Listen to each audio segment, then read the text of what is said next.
થરાદ શહેરમાં લાંબા સમયથી ચાલતા ગેરકાયદેસર દબાણો સામે નગરપાલિકા દ્વારા હાથ ધરાયેલી કાર્યવાહી સતત ત્રીજા દિવસે પણ ચાલુ રાખવામાં આવી હતી.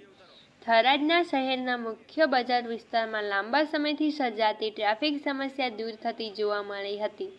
દુકાન આગળ મુકાયેલા સામાન, લારી ગલ્લા તથા ફૂટપાથ ઉપરના દબાણો હટાવાતા વાહન ચાલકો અને રાહદારીઓ માટે રસ્તા ખુલ્લા બન્યા હતા. ખાસ કરીને સવાર અને સાંજના વ્યસ્ત સમયગાળામાં ટ્રાફિકનું દબાણ નોંધપાત્ર રીતે ઘટ્યું જોવા મળ્યું હતું. નગરપાલિકાની આ કાર્યવાહીથી થરાદ શહેરની જનતામાં સંતોષની લાગણી જોવા મળી હતી. વેપારીઓ, દુકાનદારો તેમજ સ્થાનિક નાગરિકોએ પ્રશાસનની કામગીરીને આવકારી શહેરને સ્વચ્છ, સુરક્ષિત અને વ્યવસ્થિત બનાવવા માટે આવી કાર્યવાહી નિયમિત ચાલુ રાખવાની માંગ કરી હતી.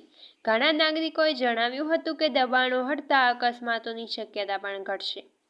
નગરપાલિકા પ્રશાસન દ્વારા સ્પષ્ટ કરવામાં આવ્યું છે કે શહેરમાં ફરીથી કોઈપણ પ્રકારના ગેરકાયદેસર દબાણો ન થાય તે માટે નિયમિત ચેકિંગ હાથ ધરવામાં આવશે અને નિયમિત ભંગ કરનાર સામે કડક કાર્યવાહી કરવામાં આવશે. શહેરને દબાણ મુક્ત રાખવા માટે આગામી સમયમાં પણ આવી ઝુંબેશ સતત ચાલુ રહેશે. બ્યુરો ચીફ પીજે ચૌધરી, વાવ, થરાદ.